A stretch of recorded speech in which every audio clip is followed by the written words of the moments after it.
Welcome to the Lighthouse. I'm your host, Ryan Hopenhauser, and this is the show for business leaders to unlock their full potential. Together, we're going to explore the tools, strategies, and insights that you can use to navigate the complexities of the entrepreneurial mind, maintain your mental wellness, and elevate your leadership to take your business and your life to the next level. Each episode, we're going to bring you powerful conversations with various leaders across multiple industries who have the mindsets, strategies, and tools that they've used to transform their own journey. So whether you're here to lead your team better, grow your business, or take your life in a completely new direction, this is the show for you. Let's illuminate your path forward. Welcome to the next episode of The Lighthouse. I'm excited to have a good friend of mine here today, Andy McCloy. Andy is a father, a husband, a grandfather. He's an entrepreneur, a coach, and he's a visionary leader in the fitness industry. He has been training the highest caliber athletes for years now, over 2 decades, getting them ready for professional sports, as well as helping everyday individuals get their life back on track through their strength and conditioning programs at his facility, Body Creation Sports Performance and Fitness in Huntsville, Alabama.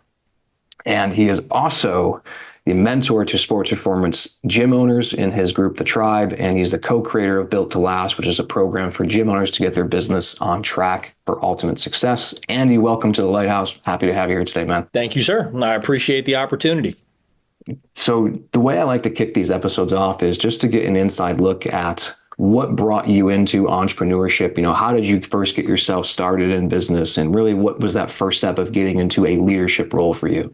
I'll try to answer this a little bit differently than I have in the past, but I think from a very early age, I was really resistant to the idea of having a regular job. I did not really want to have a regular job. I had a hustler's and entrepreneurial spirit as a young man and involved myself with selling illegal things that young knuckleheads tend to do. And it wasn't like I had a conscious thought of like, there's something to controlling my ability to make my own income. But I'd like to think maybe that had some influence. But then, some series of events happened in my life. I had a kid at 16 years old, ended up on my own shortly thereafter. And I was pretty much unemployable because of that. Like I didn't have a college degree. I didn't go to school, but I loved training and working out. And I met a guy by chance at a gym. He was very successful. He had contracts at all the Gold's gyms around the Washington, D.C. area. And the part that I'm going to answer a little bit differently is I reflect back, like in 9th grade, I had an opportunity to go to DeMatha High School because I was a pretty good athlete. That's a really good sports school in the Washington, D.C. area.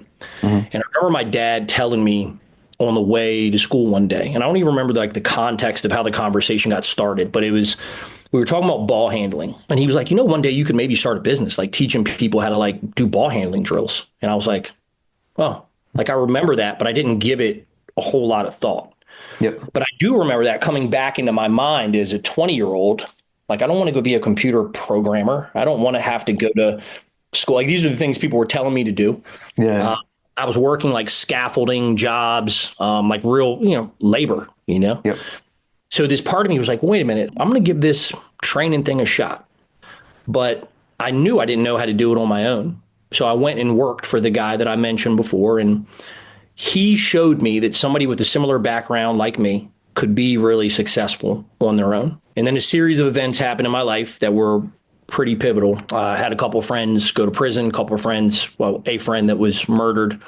And I was like, you know what? I think I need to get us out of here. So when I moved to Alabama, I had 2 choices: start a business or get a job. And I would love to say I had the courage to start the business, but I didn't. I took a 3rd shift job. The misery of working 3rd shift is what made me go, you know what, I'm going to roll the dice on myself. That and a chance meeting with a young lady at that time who was the chief financial officer for a government contracting company and had eased my concerns about things like bookkeeping. Like she said she would do those things for me. So I just jumped. And, 25 years later, here we are. I do think that there's something to doing things that you don't like to know what you want to do. You mentioned doing construction labor stuff. And like I went through that myself. I was just talking to someone else on the podcast last week about being a firefighter and having to go through a grind there, before they realized that this isn't what I wanted. So I'm happy that you were able to figure that out early on that, hey, this isn't what I wanted. But yeah, I think that's kind of a step everyone's got to take, is to deal with some of those crappy things. I remember we were working this job in York, Pennsylvania, and this was building scaffolds inside of these big like coal cylinder things. And I remember it was like 100 and some degrees in there. I'm dying. I can't reach the thing that I'm trying to grab. And I was like, this is it. Like, this is it. And, I just knew that labor was not going to be my thing. I'm a physical guy, but I've got no interest in making my money off my physical labor. Yeah, no, I totally understand. Just taking it back to, you getting involved for yourself in business, you've got a child that you're taking care of. So there's a lot going on. What were some of the things that you needed to change for yourself to become just a better leader, like in general, like just to get that process started of now I have responsibility that goes beyond me? What were some of the leadership steps that you took on your own? Man, I would love to say like I consciously made steps, but I think just the process of having to be a parent and then making a decision to earn my own money put me in a position where I had to lead. And I don't think I was very good at it. But I do think I had the awareness that I wasn't very good at it. And I think one of the things that's helped me a lot is knowing what I don't know and being okay with that. And then being able to identify the people that I do think know what they're doing and getting as close to them as possible. So some of that rubs off on me. So one of the things that I think helped me a lot being a father and a leader of a family was one of my first contracts I got at Madison Academy High School. When you move from the Washington, D.C. area to Alabama, there's this stark contrast in how families participate in everything together. Like I never saw grandparents at basketball games when I lived in Maryland. I'm sure they were there, but in Alabama, everybody's grandma on both sides of the family are going to be there, and they probably got a sign, and it's a big deal. So I got around a lot of men who were heavily involved in family, and I just was like, man, that is the type of dynamic I want with my family. So I'm going to get close to those men to learn how to do that. Then on the business side of things, I can attribute this to a couple people, but there's one mentor I had early on. I've shouted him out 100 times. His name is Kevin Weber, and he was one of my first clients. And I tell this story about prospecting. I used to hang out outside Gold's Gym and just like hang out on the bike rack and look for like the type of cars people were driving. That was a sign to me that maybe they had the expendable income to hire me. And I saw this guy walk in and out for months. And he was driving his beat up old Expedition, dressed very casually. And one day he said, hey, I want to talk to you about training. And he chose my most expensive package. And when I said, hey, man, like, what do you do for a living? He's like, no, nothing. I was like, okay. Well, I found out, after building a rapport that he had just sold a company, and he was kind of just in between deciding what his next thing was. And he was like in his mid 30s and multi-millionaire. And I just started getting really close to him. Just like, what he would always ask me, what are you reading? And at that stage in my life, I was reading. So I think he appreciated that about me too. But everything Brian Tracy was like his jam. So all the Brian Tracy selling stuff, $1 Million Habits, all of that. Psychology of Sales, I think is one of them. And he put me onto all those things. And just my relationship with him gave me a perspective on entrepreneurship early on that was different than I think the average suffering gym owner had at that point in time. So I think for sure the combination of those two things helped me a lot. Yeah, and I think that's something that's so important for anyone getting into a leadership role is like to have someone to look up to like that, because I think on the other side of it, you could also get someone that is not teaching you the right things. Is going to show you horrible things of leadership and, can put you down that wrong path. So it's always important to find someone, like you said, like, who can I learn from? Like, I think first step is awareness. Like we talk about all the time is, you can't change anything about you until you're actually aware of the stuff that's got to be changed. Unfortunately, most people aren't. They're not willing to do that type of work. Yeah. There's something to that saying ignorance is bliss, right? Yeah. And a lot of the awareness I have about myself and my own behavior, my weaknesses, the strategies I go to feel more powerful at times, often subconsciously. Yep. Those are not always things that I'm proud of or excited about. And when you're ignorant of those things, you have the luxury of not acknowledging them. But once you become aware, you can be painfully aware of those things. And now you have the burden of getting better. I think that's something that everybody needs, but often avoids. Me and my brother talk a lot about that because we've both gone through major mental transformations over the last, 5 years plus. And we've done it through alternative measures, not going through your typical routes. And one of the things we talk about is like, it sucks. like it's so good. Like it just in evolution and development of yourself is so good because of the end, like what happens afterward. But the process does suck, like because you have to look at those things, you know. And anyone listening, I hope you don't think of like not trying to deter you from doing that because again, it's so worth it. But you have to be willing to look at that darkness. Like you got to be able to look at the things you don't like in order to fix them, in order to change them. Yeah, you have to be willing to acknowledge that some of these behaviors are not congruent with the outcome that you want. And they are probably compensatory strategies developed through life experience, which I think everybody just calls trauma these days. Yep. But life has a way of shaping our decision making in unconscious ways. And until we can shine a light on that, we can get stuck in those patterns and repeat the same problems and project all that onto other people instead of taking responsibility for it. Well, I think, like you said, trauma, it's like, I feel like that word has become weaponized for victimhood. You know, like everyone just wants to become a victim of it without even understanding. Like it's simply just like you had an experience that your brain couldn't interpret at the time. And because of that, you've stored some basically wrong memories and repressed emotions and things like that. But like everyone's got to be traumatized these days. It doesn't have to be something that's extremely crazy or, you know, anything. It could just be an experience, like Andy said, that because of that experience, it shaped the way you think. And now as a result of it, you've got this subconscious pattern that runs you, which is why, like we talk about in the Lighthouse program, it's so important to identify like what is the trigger that's setting you off? Where did it come from? Who taught you that? Like somebody taught you that, and it might be yourself. And then also, why does it actually affect you? Like that's one of the things I don't think people understand, or they take the time to understand, is like, why does this thing actually bother me? Because you're right. It's probably a reflection of something inside, you know, it's Absolutely. the reason you're upset about this person over here isn't because of them. It's probably because of you, but you just haven't been willing to look at that piece yet. Man, and I mean, that resonates with me so much. And I think when you start to develop that lens of looking at things, you do realize you are in control of the outcomes that you want in your life. And you don't have to be so reactive to the way that you feel. And starting to question like where those triggers come from, I think is a worthy journey. Yeah.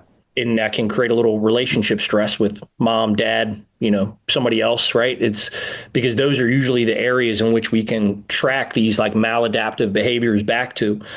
But even kind of in that spirit, I think those things have helped me with my family specifically even develop a deeper connection because it allowed me to kind of bring those conversations to the table and which were really challenging and surprising because I wasn't known for my emotional depth growing up. We'll say that. But as I've gotten older, it's like that stuff really matters to me because I've realized how much like storing it in the back of your mind and your heart, it creates this different version of you that is not the best version of you. Yeah. That maladaptive, compensatory version of you to feel safe, like you mentioned before.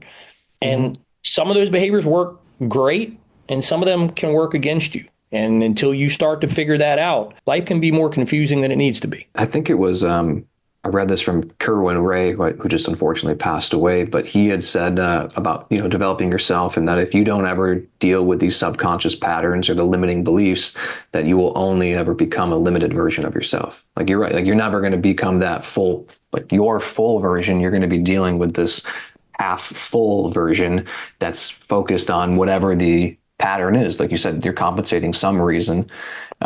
It's going to repeat over and over again. And until you're willing to look at it and deal with it, that you're going to be stuck there. I've never heard it that way, but that makes a lot of sense. And I think my desire to be the best version of myself always kind of rubs up against that. You know, it's like that's what causes you to keep looking and keep exploring. Taking just a look at that for a second, what were some of the things, if you think back over your time in business and as a father and everything that you've done, like what were some of the things you had to release? Maybe some of those old patterns or old blocks that you've had to release and let go of? This might sound weird, but my competitive drive, like I was so competitive to a fault. And what I mean by this is I would create enemies out of people just to like beat them at things. Or I would create a version of this person in my mind that I needed to then prove to myself I was better than. So I would start looking for areas to compare myself. And I will say when I was young, this worked for me because I would identify all these people who were like really good at what they do. And I'm like, I'm going to go meet them. I'm going to go see them. And I would get around them and realize like they were great people. So I couldn't use a lot of the competitive stuff that I was kind of creating in my head, but I would at the same time realize they're human. And if they're capable, I'm capable. And I think that started to deconstruct that, as I don't have to position people as a competitor or an enemy to win in my world. Right. I just need to get very clear on why I want to win to begin with, other than that, to like overshadow insecurities from youth. Right. And then once I really knew why I wanted to build this business, and I believed I was capable by comparing myself to other people who were successful, then it was like, okay, well, I just got to do the work now. I just got to do the thing. And yeah, that's kind of the path I've taken. That's one that I've noticed I had to release. And I've let off the accelerator on this a little bit because I think I was going a little too hard, but I'm talking about Michael Jordan and LeBron James so much. And this is one of my favorite debates. So if anybody's listening and you want to drop me a message, I'm happy to debate this with you. I just won't do it on Ryan's podcast. But I jokingly say that we hold the competitiveness that Michael Jordan had in such high regard, but really it's a mental disorder. And it worked for him to achieve his level of success. But look at a lot of the destruction he left in his path. He's not known for having the greatest relationship with his kids, his wife, his teammates. He had other extreme behaviors that I think were other ways to moderate that feeling inside of him. So that is something that, I think is championed a lot. Like, you got to be ultra competitive. And it's like, yeah, but you also got to temper that a little bit and make sure you know where it's coming from and you're competing for the right reason. Because if you're just competing to overcome insecurity, I'm not so sure that's the thing I'd want to hang my hat on. And that's what I was doing when I was younger, to be very clear. Same thing. Like, I was the same exact way. Everything was win or lose. And it's funny, is I'm just thinking this right now, when I owned the gym and I would jump into sessions to work out with clients, no matter what the workout is, I would look at the group I'm at and we're going to win. Like, it's not even, we're not even competing. There's no competition for the workout. And I would look at them like, we're going to win today. And they're like, what are you talking about? Like, no, we're winning. They're like, there's no score. I'm like, yes, there is. And if you can leverage some of that into the right behaviors, that's good, right? Like, I always want to do my best when, I talk or give speeches or I'm speaking at an event. So it's like my desire to do good drives good preparation. Yeah. So that's it can work for you that way, but a lot of times it works against people. They just. Well, it's so interesting. Like you talked about, like, just the competitiveness and like proving others wrong. Yesterday on the workshop that we did for the Lighthouse program, one of the guys on there, who's also a gym owner, was talking about how he's got to prove everyone wrong, and he just kept mentioning prove everyone wrong.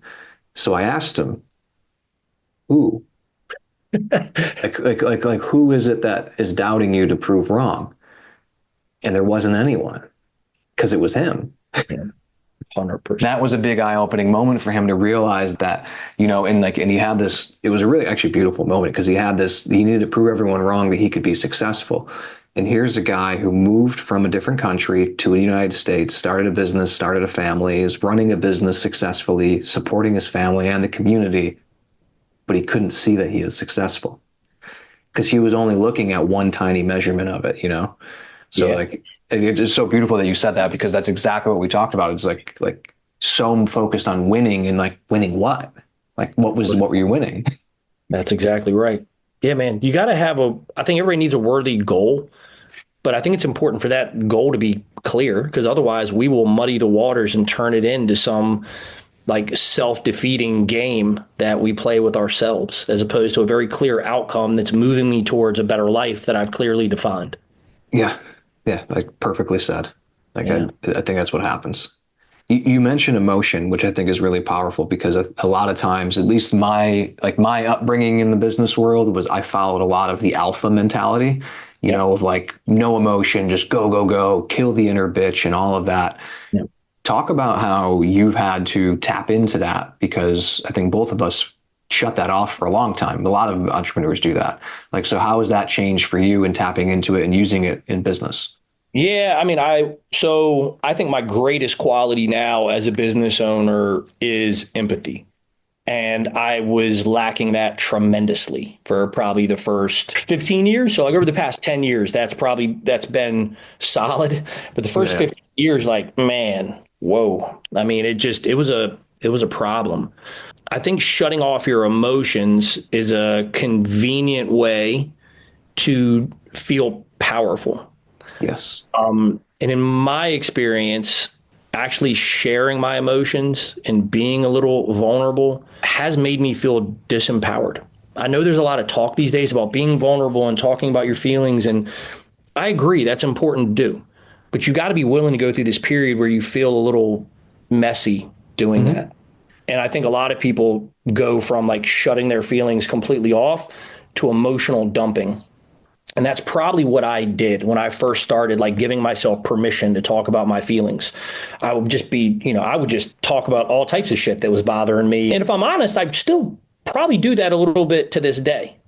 But it went from feeling messy and not good to like freeing and powerful. I have to kind of get this out of me, and it's okay if I share my emotions and feelings. I think that has helped me tremendously with my children. I think that has helped me tremendously with my staff and team. I think that helps me coaching other gym owners because I do care and I see qualities in people that I share.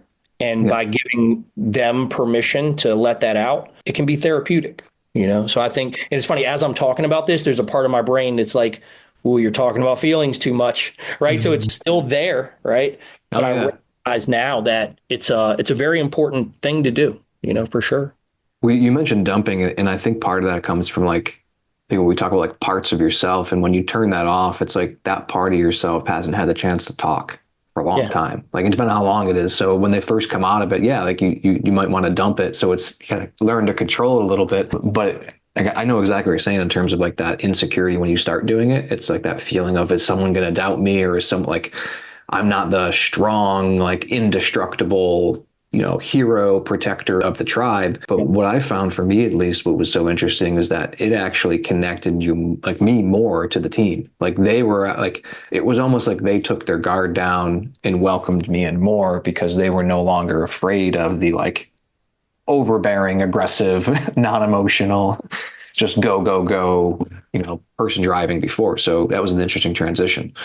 Yeah, 100%. I notice, my team comes and talks to me about things that I'm honored they come to talk to me about, And that version of me 15 years ago, I would not have created an environment where you felt comfortable doing that, So I think it's definitely become a strength. I think it's one of the main reasons why our team is so close at BCI as well. So just speaking of like emotions, I know there's like a misconception around that. Are there any other misconceptions that you can think of that you came up learning in leadership that you've come to find out weren't true? That anything you were told early on that's changed for you? I think I had this idea of a business owner needs to be like perfectly squared away all the time and never makes mistakes and very organized and, and I'm not any of those things.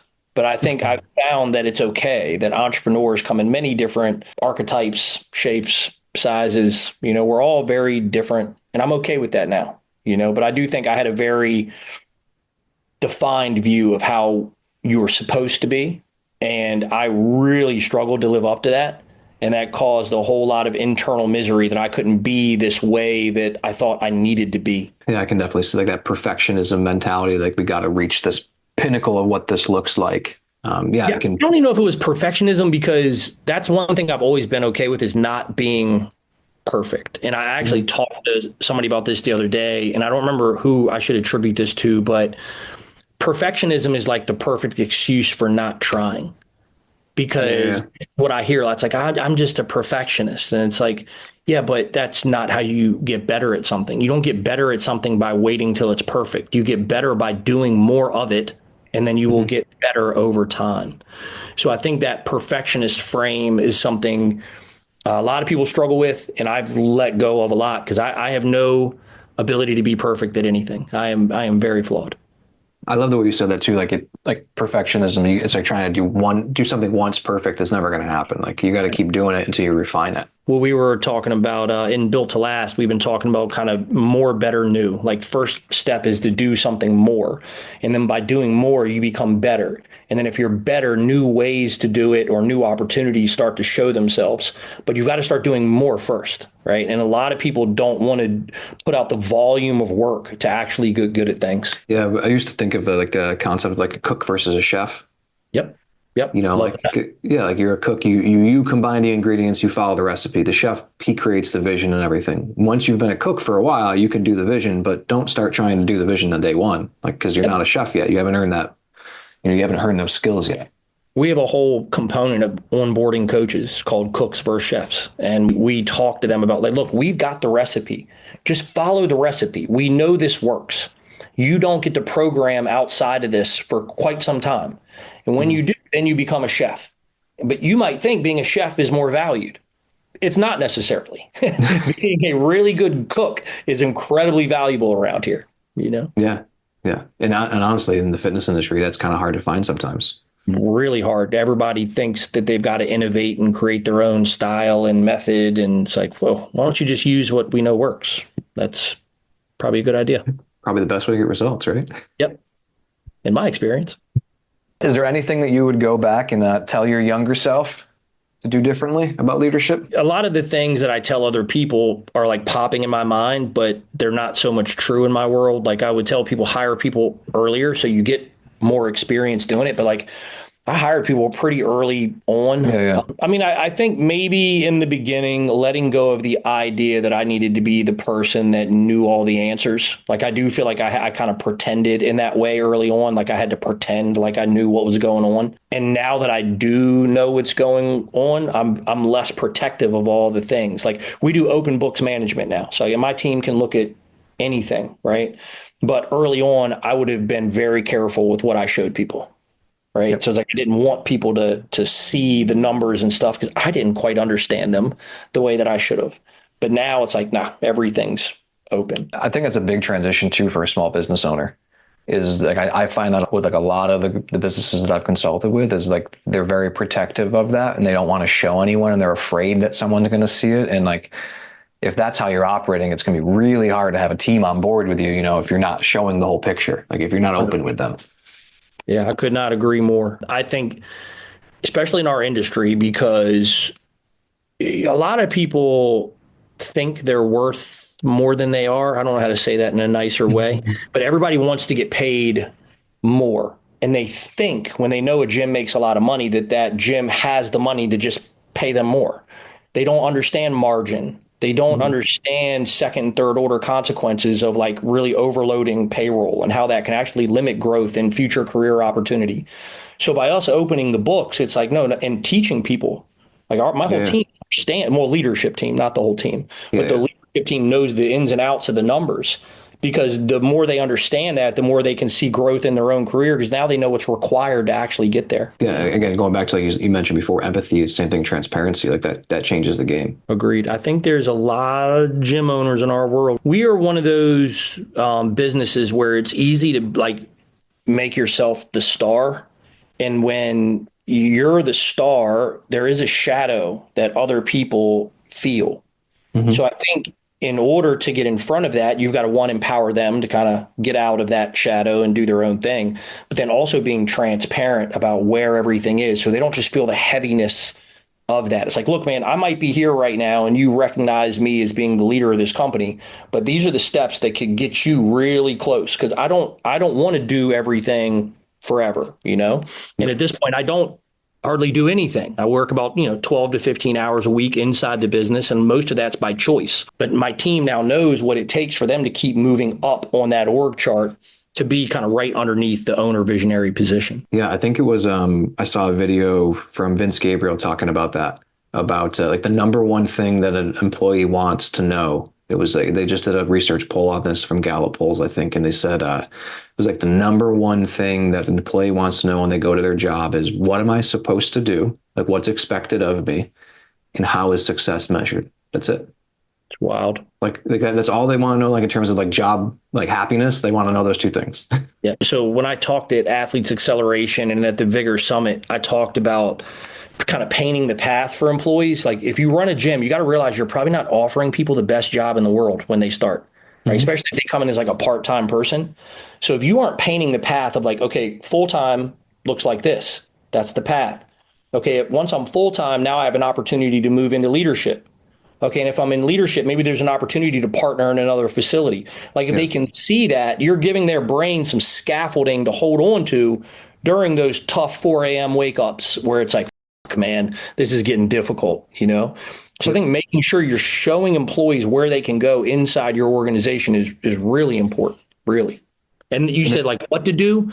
Another thing we realized is how poorly we used to train coaches. It was like, just hang out with me and like, well, you'll figure it out. And now we've got a full, digitized, version of this, essentially a course they have to take. And then they have practical application too. And so when somebody comes into a job now, it feels like a job. It's like you're not just hanging out at the gym. It's like, oh, wow, like I'm being trained how to do this. Oh, man, I can see the path to more money and a better schedule. And I think that's what this industry needs a lot of, It's funny you said that in the beginning. Is I can remember being stressed out and overwhelmed when we had new team members because they had to follow me. I hate that feeling where someone's following you and needing something. Like I don't like to keep people waiting, So, again, just not understanding myself and like things that I shouldn't put myself into a position with someone following me. Yes. Because that's going to make me stressed out and anxious. And also a new employee with no direction and just, hey, come to the gym and follow me around. It's not a very good combination. No, it's not. I think when you're young, you just are kind of in like figure it out mode. And I think that is very important. But there is a residue of those behaviors that stick. For myself, I've had to reflect back on that, right? Some of those old behaviors were the easiest way to get something done, not the best way to get something done. And now, as I've moved up a little bit more on the org chart to where I only kind of function on my unique ability, I can see those inefficiencies a whole lot better and create better strategies for them. Can you remember back to a time when you first were aware of like the mental side of these things? Like we talked a lot about mental blocks or subconscious patterns. And I know that there was a point where you had no clue any of this existed. So can you remember it from a business standpoint when you first were like, maybe I got to start doing some work on me to get past these blocks? Honestly, I had the luxury of that almost from the very beginning, because I think like my way of starting a business was my way of working on myself. I remember I was training at a gym in Greenbelt, Maryland, and I was working with this boxer guy, and we were jumping ropes. Guy named Bujay White. He was a pro boxer. And this lady who I had done a nutrition consult with earlier, who was telling me about this event she went to and how amazing it was. Now, I'm like 20 years old, okay? Like I'm young. And she comes walking back in about an hour later with a yellow bag with a book in it, and she gave it to me. And it was Awaken the Giant Within from Tony Robbins. And I've told this story before, but I think it's worth telling again. I'm living down in the projects down in Indian Head, Maryland. So like I'm right outside DC, about a 12-mile drive down 210. I get home, late every night because I'm working at a gym, and I'm actually living with my daughter's mother at that time and my young daughter, who's, I don't know, a year and a half or something, maybe a little older than that. So I get home and I do what I do back then, which at that stage in my life, it was we're going to smoke a couple blunts and we're going to drink alcohol. I was very fitness focused, as you can tell. But I go ahead and I'm sitting on my couch on the floor with my back on the couch. And I remember looking at the little circular table we had by our kitchen, and the yellow bag was there. And I was like, so I go grab it, I crack it open. And for the next couple hours, I was just stuck there. That book shifted my whole paradigm on the way I viewed the world and myself. And I mean, everything. So that was very early on. And then, 2001 is when I started the company here. And that guy, Kevin Weber, that I mentioned, by 2003, I think he was with me, and he was pushing a lot of Brian Tracy, Zig Ziglar, Tom Hopkins. Yep. And the sales world and personal development world have always been very closely related. So I think by me focusing very early on sales and personal development, it gave me a deep appreciation for this stuff. So as I evolved as a business owner, I knew where to look for more things to improve myself. Instead of reading Awaken the Giant Within, I started going to Tony Robbins events and, just started really like diving deep into that stuff. And then even Maxwell, like I remember Maxwell's Law of the Lid, right? Like, I mean, that I knew that really early on, is that I'll never grow a business bigger than my ability to grow myself. That will always be the bottleneck on my ability to grow a company. So good to learn that early on, because I think that's one thing that takes most business owners a long time to figure out. Like how many times do you, like in your consulting clients, do you see them go and they're adding a new marketing campaign or some new video hack or tactic or strategy or funnel thing, and it doesn't work and they can't figure out it's because they're the same person. The same person. No, and man, you're right. I mean, I don't think most gym owners take that leap early, now that I think about it, because it is one of the areas that I'm able to help a lot of people, is expose them to things. And it's pretty new to a lot of people, because I think the personal development world, like, I'm 45. So when I first got into it, I feel like it was taken off, but then it got real commercialized at one point in time. And I think a lot of people got turned off to it. So I find that a lot of people kind of joke about the personal development, self-development world, and they kind of have a negative frame around it. And I just tell people all the time, if I had taken that perspective on that stuff, I'm dead or in prison for sure. So I am grateful for the self-development industry, and it has helped me just as much as any business course I've taken in my life. Well, I think of just myself, and I was, fortunate enough to be working with Krebs at the time that he was the head coach of Wake Up Warrior.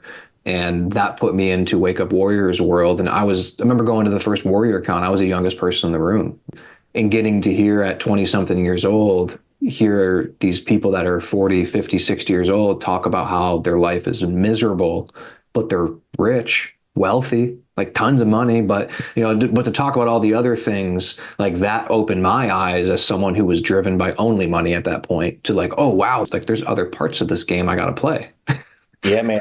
And I had very similar experience with Warrior, more so the interdependence of all the different domains of life. Right. And I think a lot of us will focus on the domain we feel most powerful in. And if that's making money in business, that's what we drive into. You probably know guys that look like Greek gods, but their businesses are horrendous. It's people will focus on that one domain. And I started to notice those things in myself. I was like, oh, I am very focused on just this aspect of my life. And for me, like, kind of evening those things out. And even furthermore, where I'm at in my journey now is I never had a very deep connection to anything spiritual or religious, but I recognize the importance of that. And I'm not going to go into a deep talk here because I don't know this audience, but I think figuring that part out about your life is important. And I wasn't interested. I didn't want to hear about it. Whatever. I'll just focus on the other stuff. Don't need this spiritual stuff. And now where I'm at, I feel very drawn to that. It's like, that is the missing piece to really feel fulfilled in my world, is that kind of that last component. Well, you can be comfortable because we can wrap all that in here. Like, that's what, like, I mean, at the foundation, actually, it was my brother said this, which I don't know how to explain it, but I think it's true. Is like, if you start in fitness, eventually you'll find God. And if you start with God, eventually you'll find fitness. Dude, I don't know who you owe that quote to, but that's a banger right there. It was my brother who said it, but I forget he actually had, like, the process of how it happens too. But I think it's like, it's all connected, I do too. Because I showed you some stuff that I've been working on, the leadership psychology end of things, and like, in me going through that process, and just like, we can talk about this because I talked about it on our first podcast with religion. Is like, I adamantly denounced religion at like 13 years old, and I remember I watched Home Improvement. And the kid on Home Improvement decided he didn't want to go to church anymore. And that was my ticket to be like, oh, I'm not going to church anymore. Which is so funny how you like, oh, I saw the TV show and it told me I could do it. Yep. But like, for someone who literally denounced it and would probably say I was an atheist, to this last year and going through everything I've had to go through psychologically and mentally, I have a profound understanding of spirituality and a profound understanding of God, like, of all of it. Like, and it's like you said, it's like this new appreciation. And that that was the missing piece, and just to piggyback on what you talked about with balance, is I can remember as a young entrepreneur listening to, Alan Cosgrove and Martin Rooney and Cressy and all those guys who I was looking up to, Todd Durkin, talk about finding balance and being pissed. I'm like, well, that's because they grinded until they didn't need to. And that's why they can get balance. But that wasn't what they were talking about. It was all of these things, like. Yes. Yes. I'll on the balance topic, I keep sharing this with people and it's relevant to this discussion. I don't know if I owe this to Vernon Griffith or Mike Robertson, but I heard it through one of them. I just always confuse who. I probably just need to ask one of them. But it's like, you can't really balance anything unless they weigh the same. And there are certain aspects of our lives that are never going to weigh the same. Like, when you have kids, you realize that, like, my child is infinitely more important than my business. So it's always going to weigh more. But in order for me to take care of that child, that business needs to be taken care of too. Yep. So what I've come to view is not so much balancing everything out, it's giving everything the most appropriate amount of presence and attention. And if you listen to like what a lot of people talk about is presence is when you are, with God, right? When you are fully present, kind of in flow, that is when you are with God. Now, somebody who has a different lens, you may be listening to this and you think I'm nuts, but I'm okay with that. But that's the way that I've begun to view things. Because when you're fully present, you're not thinking, you just are, you're being, and you're able to be in that place. And that's been powerful for me. I'm smiling because it tracks so much with some of the stuff that I told you I've been thinking on when it comes to spirituality, of like that understanding of like, so tying in like leadership into consciousness, that ties into religion. And if you listen and you read, it doesn't matter what religion you read, it's all the same. Improve yourself because God is within. Oh. It's not outside you, it's within you. And the pathway to access it is through elevating your levels of consciousness, which is really a complicated way of saying improving yourself. Yeah, no, I agree. I totally agree. It's funny that what is the book I was reading recently? And I got two people in my life that are, I would call like spiritual mentors. And they are, one is a PhD theologian from Liberty University. He was a football coach named Dr. Eric Koyu. He's been very influential in my life. And in fact, I might go to Israel with him in 2025. Jordan Matthews, who's in the NFL and has been playing for, I guess, 11 years now, would be the other one, because I watched Jordan go from a ridiculous high school kid to the epitome of how I would define a Christian. He actually lives it. He doesn't pick and choose. He lives it. He's learned Hebrew just so he can actually, read the Torah and things. I told both of them. I had two separate conversations. I just read a book called Happy Pocket Full of Money. You ever read that one? I haven't read that one. It's a great book in general, but the whole front end of the book is about quantum physics. And I had this moment while I was reading. I was like, wait a minute. I've always viewed these things as two different ideologies and belief systems. But I think they're all just saying the same thing in a different way. Mm-hmm. And I had a deep conversation with both them about that and realized there's not that much separation from science and spirituality. But a lot of people, man, they lean so hard into the science, they dismiss the mystical and the spiritual. And I'm so guilty of that the vast majority of my life. What's cool, though, is right now, that science is starting to turn back to the spiritual with quantum physics and quantum chaos theory. I've been studying that stuff too, man. Yes. Yeah. And it's funny. I just got this, picked that up randomly the other day. I talk about cause and effect. Cause and effect is not as linear as we think. No. There's things that happen in between it, and that stuff is energy. And if you understand how your energy gets portrayed or gets, let's just say, put into the world, you understand why certain things happen to you. Yes. You got me thinking too now about that book, Power versus Force, and kind of the consciousness funnel. You were before going here, you were sharing that stuff with me, and learning how to reason your way out of those lower levels of consciousness of guilt and shame, I think is a really important tactic for a business owner, because there are a lot of aspects of running a business where it presses those buttons. And if you get stuck in one of those lower levels, man, that whole running a business thing ain't so sexy, no matter what Instagram says. It gets really challenging. Oh, yeah. It's important. We were just talking about that on the podcast when it came to when it came to guilt and shame around money. Yep. Was that so the guy I was talking to was saying his main goal is financial success, but every time he was talking about it was, I don't want to be shallow. It's not, I don't want the money for this. I just wanted to take care of my family. So you could tell that he had a lot of guilt and shame around making money. So I was talking to him you got to understand, your brain's really smart. If you know, or you think that you're going to feel more guilty and more shameful by acquiring more money, it's going to be really hard for your mind to go after more money. For sure. Because you're not going to want to get the thing that's going to hurt you. So once you reframe your understanding of that, and again, I know you person, you are not a shallow individual, therefore you cannot have shallow intent. Yes. But if you don't get that, you get stuck in this spot where you can't achieve the thing you want because you're afraid if you achieve it, you'll be the thing that you don't want to be. That's a banger too. That's solid right there. Yeah, man, I think it's important for these discussions to be a part of the entrepreneurial and leadership space. So I think you're doing a good thing by bringing a lot of this to the forefront, man, because there are a lot of different ways that entrepreneurs get lost in their head. Yeah. And there are a lot of different ways out of that place. But finding a podcast, finding a coach, finding somebody who speaks this language in a way that resonates with you is really, really powerful. I think it's very important. There's a lot of talk about marketing, sales, leadership, and for sure, but they don't talk about it always in this kind of like holistic way. I really appreciate that.